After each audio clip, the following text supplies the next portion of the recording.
Welcome to Shamba Shape Up. This year, we are celebrating the 10th anniversary of your favorite TV show. Once again, we have traveled all over East Africa to find hard-working farmers. We want to celebrate them while giving them the knowledge they need, so they can adapt and make their farms more productive even while the climate changes. We support them to become more productive, get better yields, and increase their income. We meet families and enter their kitchens to explore what we eat, where we get it, and how we can cook it in cleaner, faster, healthier, and cheaper ways. And at the same time, increase family nutrition. We will see how farmers from across the region can benefit from our experts' advice, while also learn from each other in so many ways. Join us on these journeys and share in the farmers' experiences as they shape up their shambas. Welcome to the Shamba Shape Up Safari. Dear viewers, we would like to let you know that all of the filming you're about to see was done before the outbreak of the coronavirus in Kenya and Tanzania. Hello and welcome to Shamba Shape Up. Today we want to do something very interesting. Yes, that's right. We've had requests from some of our farmers to find out about all these stories they are hearing about adding too much preservatives to meat. So, in this special report, I'm going to trace the cold chain. The cold chain? Yes, that's what it's called.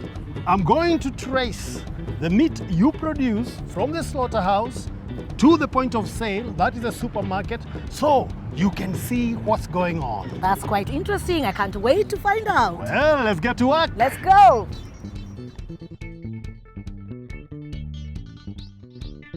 And this is where our story begins. At the point where you, our farmer, delivers the result of all your hard work, your cows, to the slaughterhouse. I'm going to find out what happens to the meat from when it leaves the slaughterhouse to the point it's sold at the supermarket counter to make sure it's the best quality it can be. And to do this, I'm meeting up with Edwin Aziz. He is in charge of one of the Kenya's largest supermarket meat processing centers. This is the boot washing area. You first have to wash your gumboots before going into the plant. It seems good hygiene is a top priority. Let's get these boots clean. Now, I'm keen to find out when the meat is going to arrive. So now, from here, what do? You wait for the delivery trucks? But you have to wash your hands first again. More cleaning.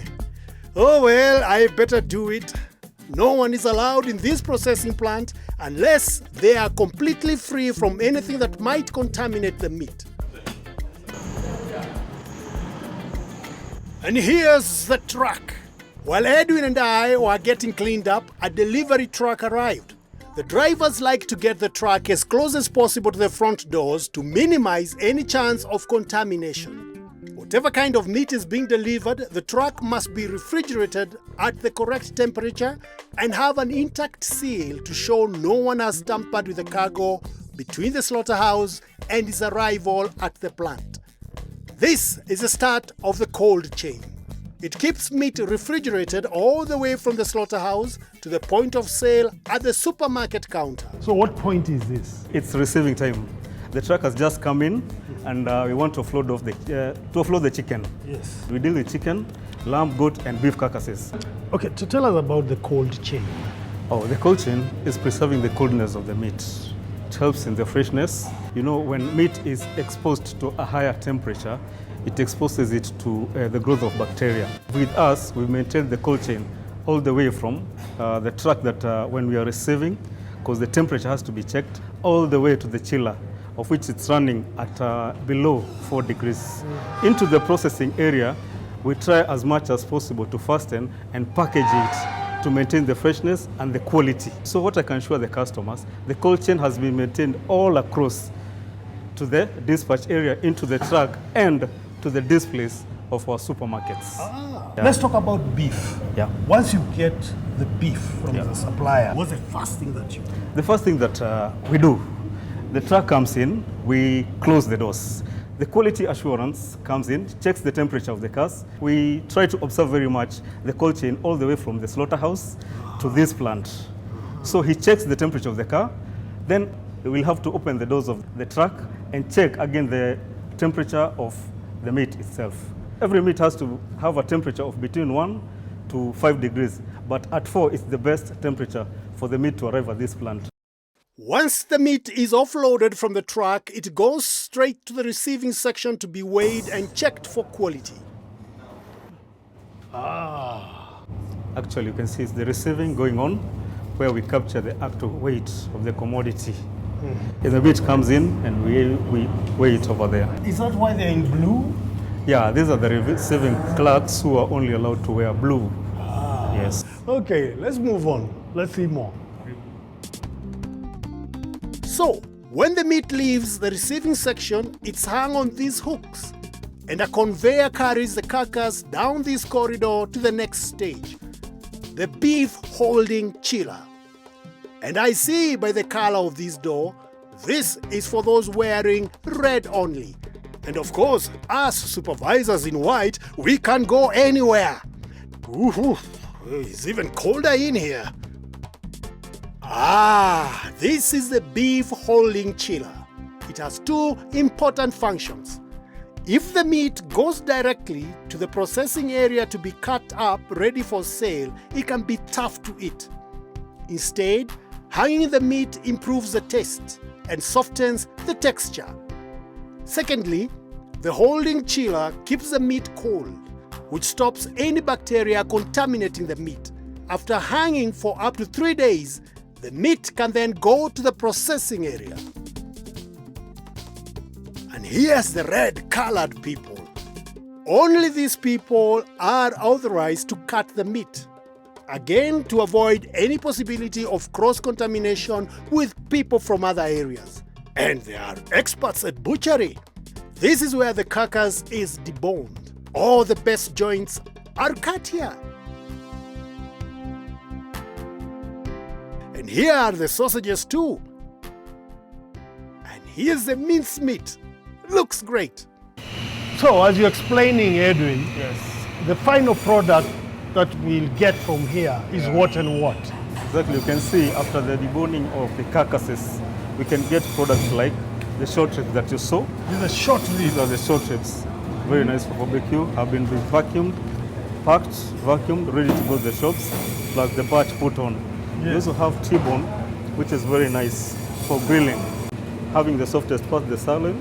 Now from here, it will be assembled into the assembling chiller, where the orders will come in and will service the TOs as the orders from the branches. Let's go see. Let's go see. So, once the meat is cut, we go back to the blue men and the assembling chiller. This is where the orders are made up, ready to load back onto the truck for sending to the supermarkets. And still, it's like we are walking inside a fridge. I see why it's called the cold chain. And look at all these boxes. So many orders. And finally, we are back in the delivery area again. This is where the orders are loaded up, ready to be sent to various supermarkets. And it's not just any old truck these boxes are stacked inside. You guessed it, it's a refrigerated truck. With the orders complete, the doors are closed to keep the cold locked in and a seal placed on the outside. So from here, where does the meat go to? So as you have seen, the truck has been put a seal. From the first branch that it will stop, that's where the seal will be cut and the meat removed from the truck. And then to the next shop, it will be put another seal so that meat cannot be get contaminated on the way to on transit. So the safety of the meat is guaranteed, the freshness of the meat is guaranteed, because you've seen again, while loading the truck, the curtains were down. We took the shortest time possible from the dispatch chiller into the truck on its way to the branches. Yes. And I saw the batch number. What's so important about the batch number? Actually, the batch number is given to any consignment that comes into the plant. So each and every supply has its own batch number. The benefits of having a batch number is traceability. Traceability is whenever there is anything or any problem with the meat at the counter in the shops, it can be traced all the way, not here to the plant, but still to the farmer's farm. So that's a guarantee of how effective our system is with the freshness and the meat that we give to our customers. Wow. Yeah. So a farmer is guaranteed good quality meat. Exactly, that's what I can tell our customers. And there goes the truck. And I'm off too. I want to see all that lovely meat ready for sale. To see if it still looks as good as it did when it left. And here we are, the supermarket meat counter. And sure enough, this meat looks great. Tony, I'm glad I found you. I just got an urgent call from a farmer who needs help harvesting his avocados and help with the smoky kitchen. Do you think we can help? Well, I think if we leave right now, we'll get there just after the part break. The desert locust is a very serious pest and can destroy your crops. Locust adults can eat their own weight every day. There are 3 groups of locusts you should look out for. The young locust is black and cannot fly. They move in big groups called bands, like this. The immature locusts are red and look like this. The mature locusts are yellow and look like this. These are the areas that are currently affected by the desert locust in Kenya. High density areas in red show where lots of locusts have been reported. So there is a high risk of the pest damaging crops badly now. Medium density areas in orange show where locusts have been reported, and there is some risk of locusts damaging crops now, and it could get worse. And low density areas in yellow is where you have low risk of locust attacks. That means little or no damage is being caused now. The threat of locust is very high in northern and some central counties. Marsabit and Samburu are at very high risk. Isiolo, Laikipia and Turkana are at high risk. Swarms of locusts have also been spotted in Meru, Baringo, Tharaka, Tana River, Garissa, Nyandarua, Uasin Gishu, Kakamega, Nakuru, Kericho, Nyeri and Narok. These counties are also at risk of having locusts. Bands of young locust hoppers have also been spotted in Garissa, Tana River, Tharaka, Meru and Nyeri. Farmers in these counties, please look out for the young locusts. Kilifi, Kwale and Taita Taveta probably have many more locusts that have not been reported. The desert locusts are like a fire. You as an individual farmer cannot control them alone. However, the government has planes which they can fly over high-risk areas and spray the locusts with chemicals that will get rid of them. It is very important that you get in touch with our emergency hotline to tell us whether you have or have not seen locusts in your area. We also want to know if you have not seen any locusts. Tell us if you have seen the black hoppers, the red immature locusts, or the yellow mature locusts. Here's what to do. Send the word locust to 21606 and we will get in touch with you.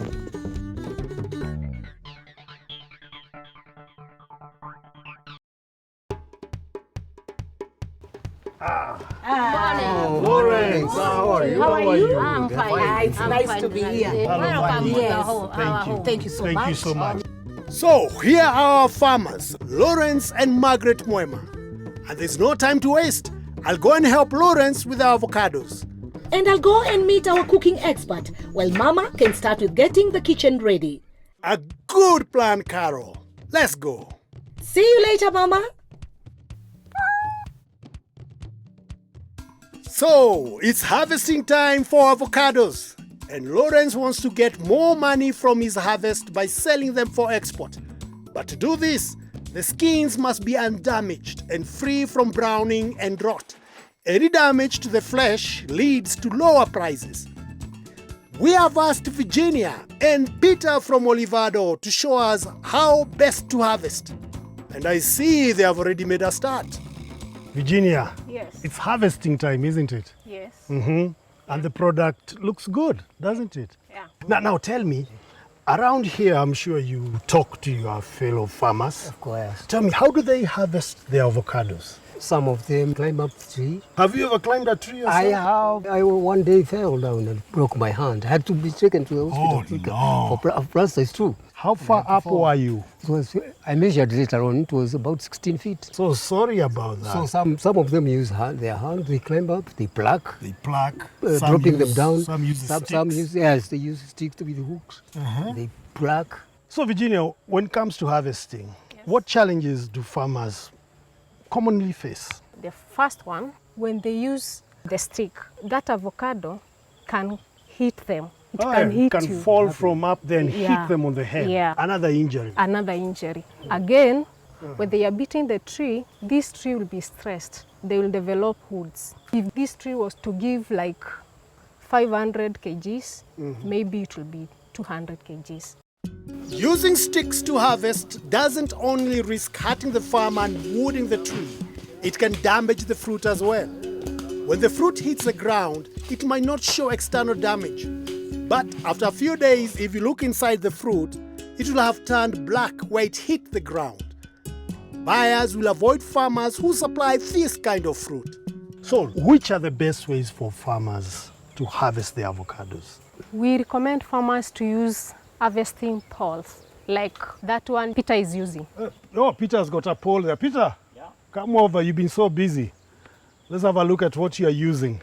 So this is a harvesting pole. Yes. So how does it work? First, if the tree is big and you want to cut a fruit from there, Yes. up, you will extend here. Oh, it's adjustable. Yeah, you You extend. see? Oh, you didn't have to climb You a see? tree. Yeah, it You must hook it lock. so it doesn't move. It Yes. doesn't keep moving. For it to cut, we have a handle here, and we have scissors here. It's like a secateur. You hem the avocado that you want to cut. Okay. After hemming, you should make sure that the stalk is not that long. For example, we have these two avocados. Yes. There is this and this. This is correct, this is wrong. Also, you have to cut right Yeah, here. right here. What happens when you leave it that long?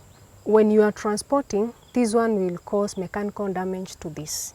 Okay. Yeah. What And if you cut right to the end here? when you cut right to the end, still you will cause a mechanical damage at this area.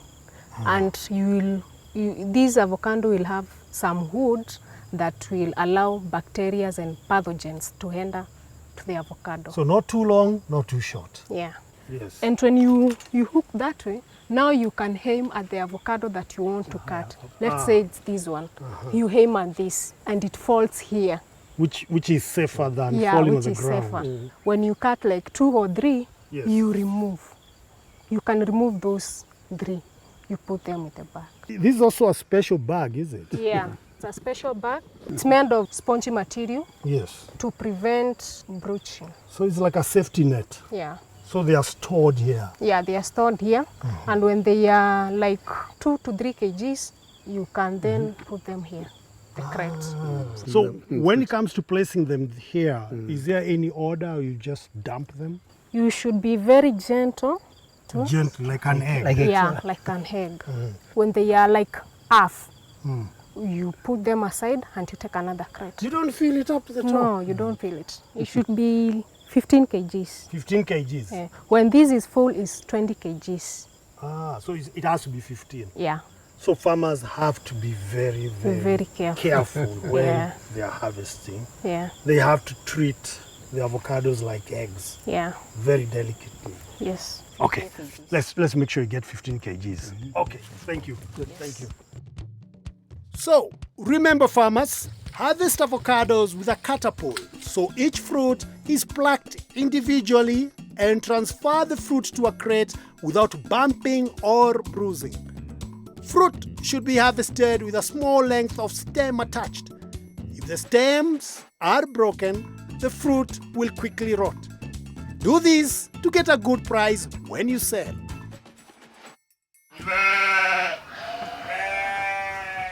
The coronavirus is spread when you come into contact with sneezing or coughing droplets from an infected person. People above the age of 60, as well as people with weak immune systems or illnesses such as diabetes, heart disease or HIV, are at higher risk of suffering severely from the disease. But make no mistake, young people can also be infected and spread the virus too. We all need to be very careful not to get infected by the virus. Good social behavior can stop the virus from spreading. Stay at home and avoid places with many people.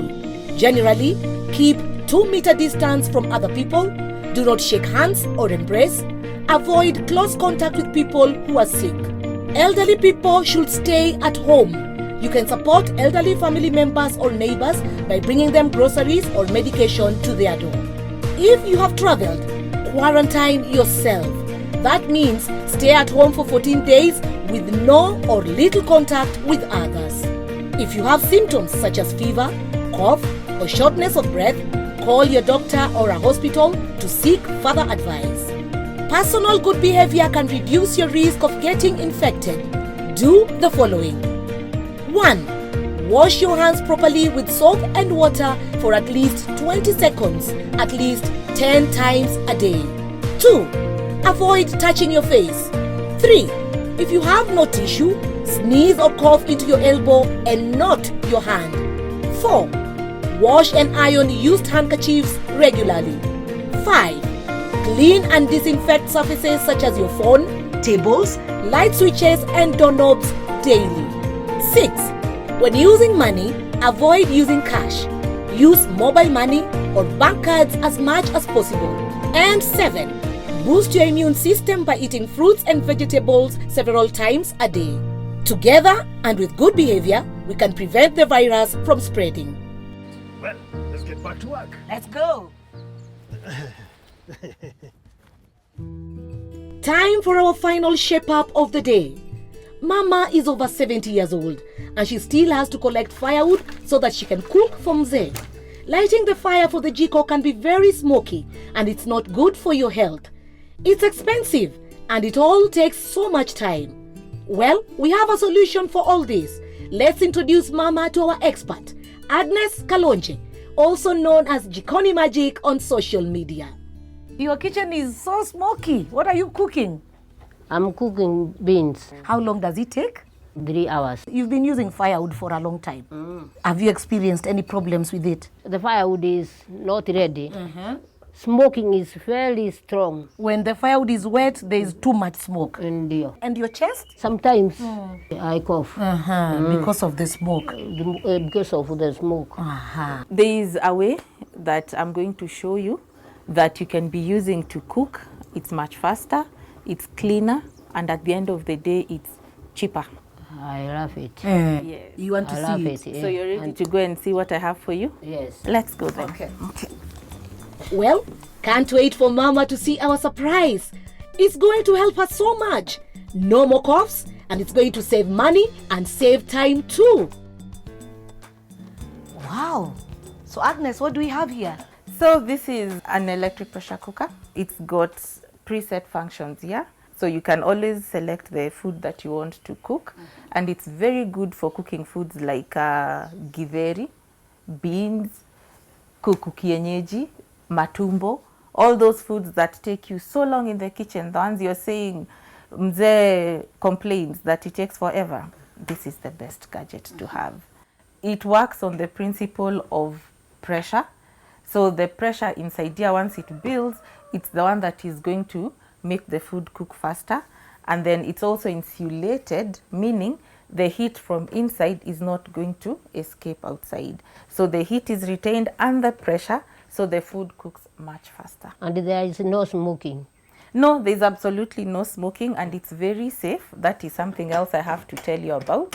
So when you look at it, this part over here, it's the venting valve. Once it is sealed in this position where it's trapping in the steam, it means that the steam will not be escaping. And then also another thing is there's this pin at the back here. You're seeing this red one. So when this red pin pops up, it means that the lid cannot open. However much you struggle with it, it locks it in place.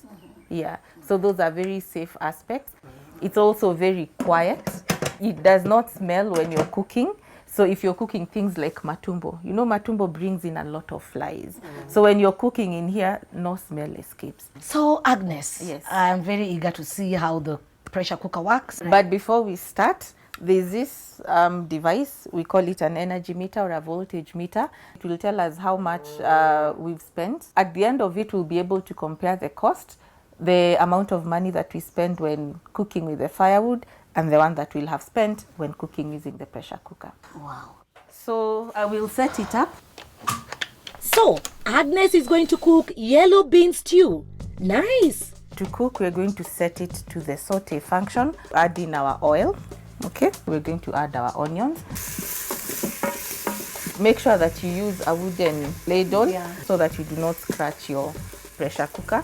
We will add our garlic. We'll give the garlic just maybe a minute so that it doesn't taste raw. Now we're going to add the tomatoes. Add your beans as well. Now it's important to soak your beans overnight because it will cut down on the cooking time. We mix everything up. Always put salt to your taste. Add very little water. We just want the beans to be submerged, and we're going to wait for our bean stew to be done. Now we are back. The food is cooked. Wow, that's it. The whole cooking process took less than 40 minutes.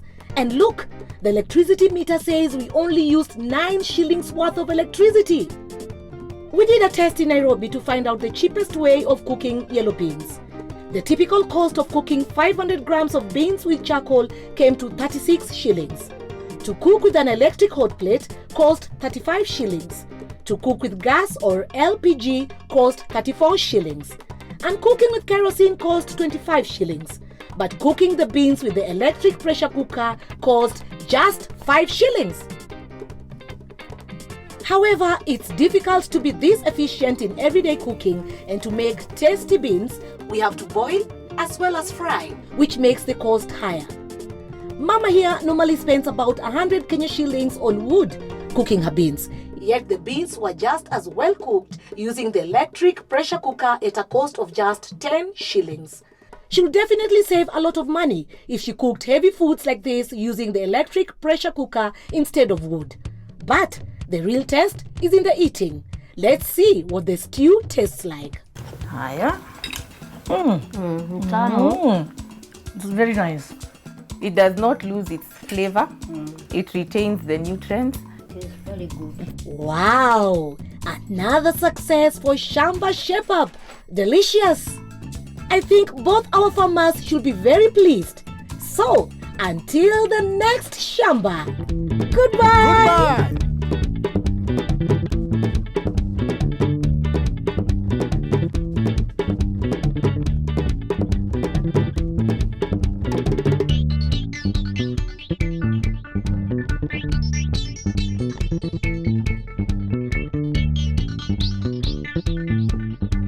Thank you.